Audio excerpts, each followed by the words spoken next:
Historia de los patriarcas y profetas. Capítulo 45. La caída de Jericó.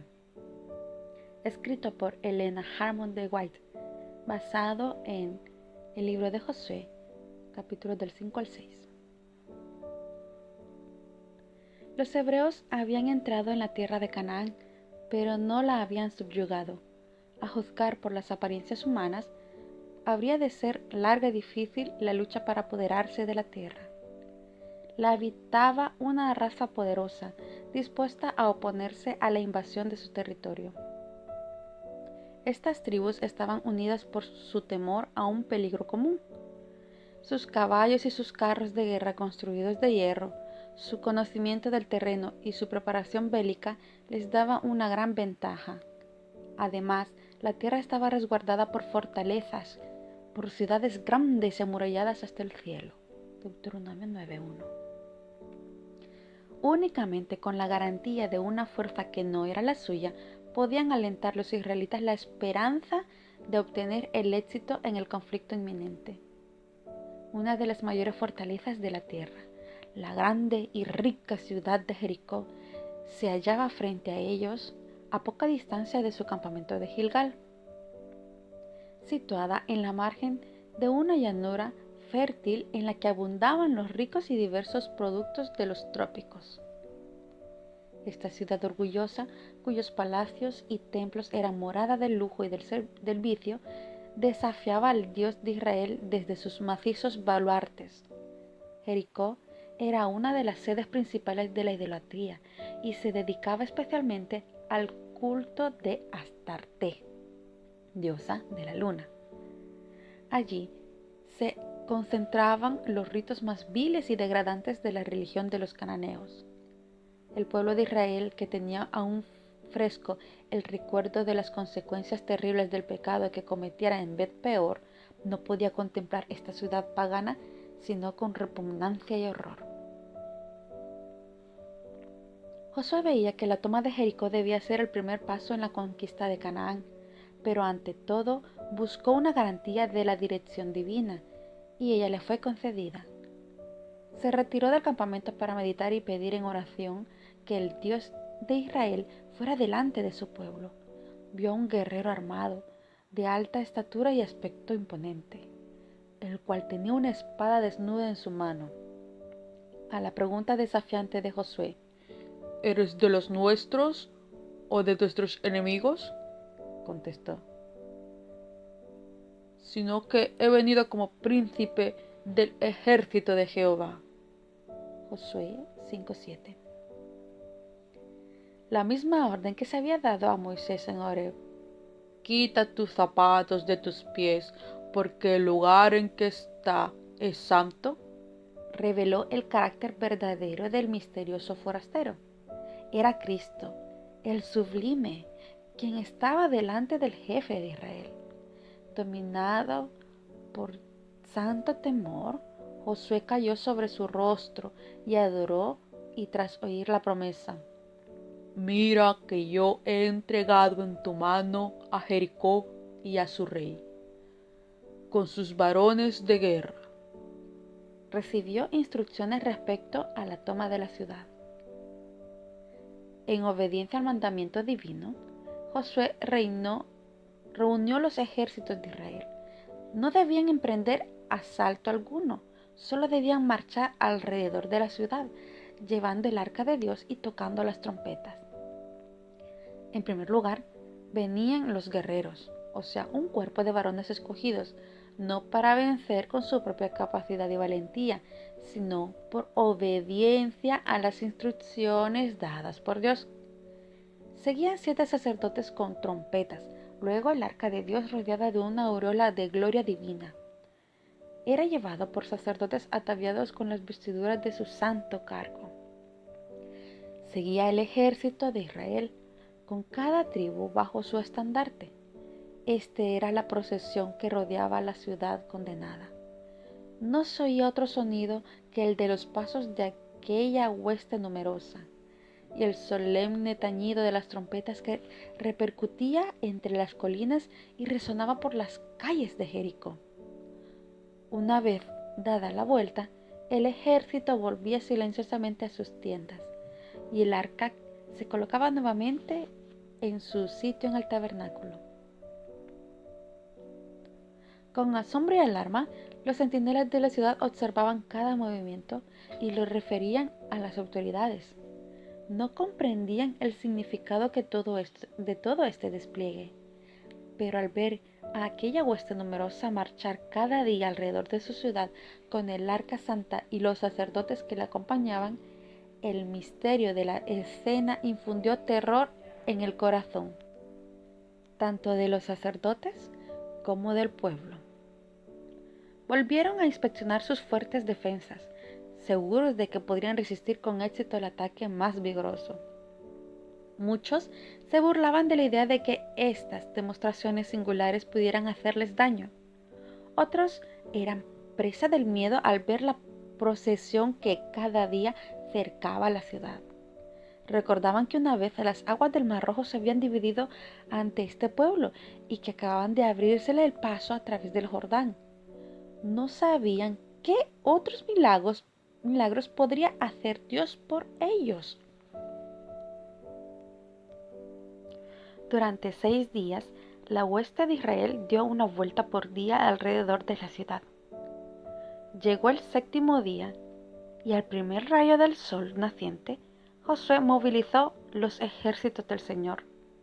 Les dio la orden de marchar 7 veces alrededor de Jericó, y cuando escucharon el fuerte sonido de las trompetas, gritaron en alta voz, porque Dios les había dado la ciudad. Con solemnidad el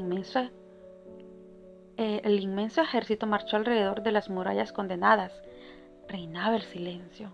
Solo se oía el paso lento y uniforme de muchos pies y el sonido ocasional de las trompetas, que perturbaba la tranquilidad de la madrugada. Las murallas macizas de piedra sólida parecían desafiar el asedio de los hombres. Los que vigilaban en las murallas observaron con temor creciente que cuando terminó la primera vuelta se realizó la segunda, y luego la tercera, la cuarta, la quinta y la sexta. ¿Qué objeto podrían tener estos movimientos misteriosos? ¿Qué gran acontecimiento estaría a punto de producirse? No tuvieron que esperar mucho tiempo. Cuando acabó la 7ª vuelta, la larga procesión hizo alto. Las trompetas, que por algún tiempo habían callado, prorrumpieron ahora en un ruido atronador que hizo temblar la tierra misma. Las paredes de piedra sólida, con sus torres y almenas macizas, se estremecieron y se levantaron de sus cimientos, y con gran estruendo cayeron desplomadas a tierra en ruinas. Los habitantes de Jericó quedaron paralizados de terror y los ejércitos de Israel penetraron en la ciudad y la tomaron posesión de ella. Los israelitas no habían ganado la victoria por sus propias fuerzas. La victoria había sido totalmente del Señor. Y como primicias de la tierra de la ciudad, todo lo que ella contenía debía dedicarse como sacrificio a Dios. Debía recalcarse en la mente de los israelitas que en la conquista de Canaán ellos no pelearían por sí mismos, sino como simples instrumentos para ejecutar la voluntad de Dios. No debían procurar riquezas o exaltación personal, sino la gloria de Jehová su rey. Antes de la toma de Jericó se les había dado la orden: la ciudad será como anatema a Jehová, con todas las cosas que están en ellas. Guardaos del anatema, no toquéis ni toméis cosa alguna del anatema, no sea que hagáis caer la maldición sobre el campamento de Israel y le traigáis la desgracia. Todos los habitantes de la ciudad, con toda alma viviente que tenían, hombres y mujeres, jóvenes y viejos, hasta los bueyes, ovejas y asnos, fueron pasados a cuchillo. Solo la fiel Rahab, con todo lo de su casa, se salvó, en cumplimiento de la promesa hecha por los espías. La ciudad misma fue incendiada. Sus palacios y sus templos, sus magníficas moradas, con todo su mueblaje de lujo, las ricas cortinas y las costosas indumentarias, todo fue entregado a las llamas. Lo que no pudo ser destruido por el fuego, toda la plata y el oro y vasos de metal y de hierro, había de dedicarse al servicio del tabernáculo. El sitio mismo de la ciudad fue maldito. Jamás se había de construir a Jericó como fortaleza. Una amenaza de severos castigos pesaba sobre cualquier que intentara restaurar las murallas destruidas por el poder divino. Se hizo la solemne declaración en presencia de todo Israel: maldito delante de Jehová el hombre que se levante y reedifique esta ciudad de Jericó. Sobre su primogénito eche los cimientos de ella, y sobre su hijo menor asiente sus puertas.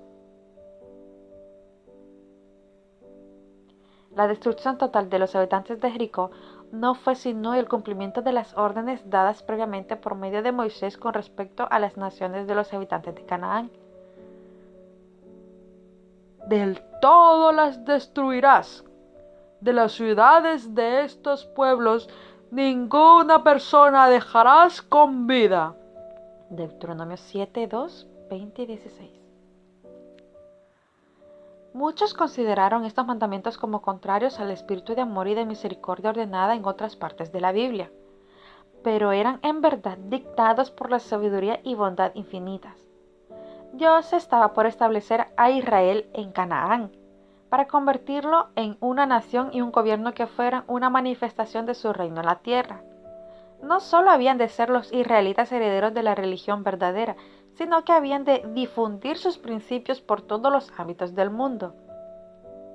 Los cananeos se habían entregado al paganismo, más vil y degradante, y era necesario limpiar la tierra de lo que con toda seguridad habría de impedir que se cumplieran los bondadosos propósitos de Dios.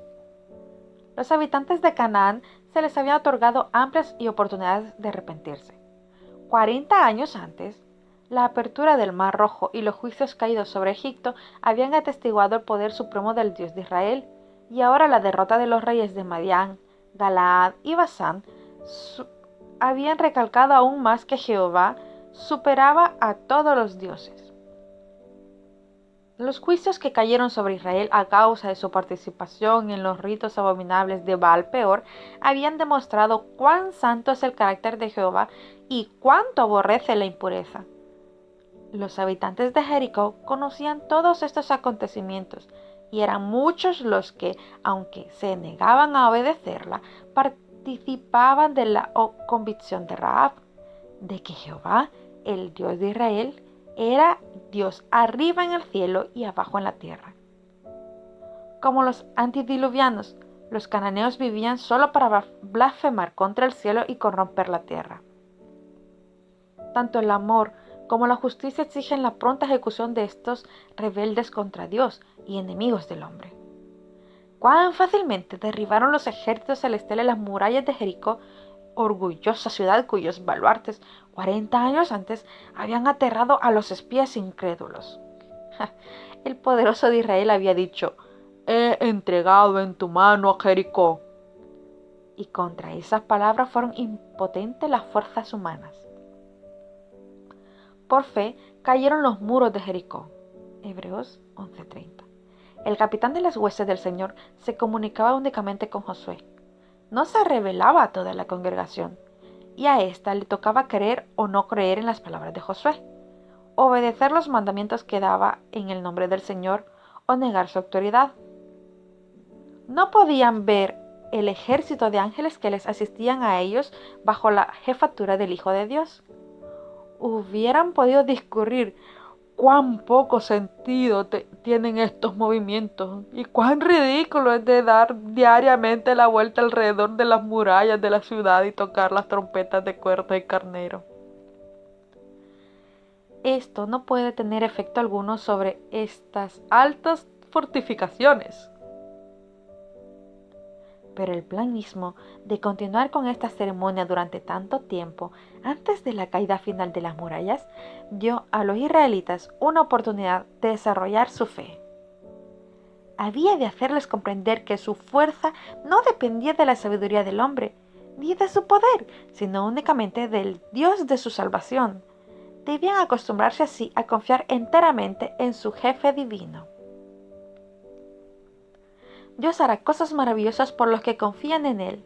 El motivo por que los que profesan ser sus hijos no tienen más fuerza consiste en que confían demasiado en su propia sabiduría y no le dan al Señor la oportunidad de revelar su poder en favor de ellos. Él ayudará a sus hijos creyentes en toda emergencia, si ponen toda su confianza en Él y le obedecen fielmente. Poco después de la caída de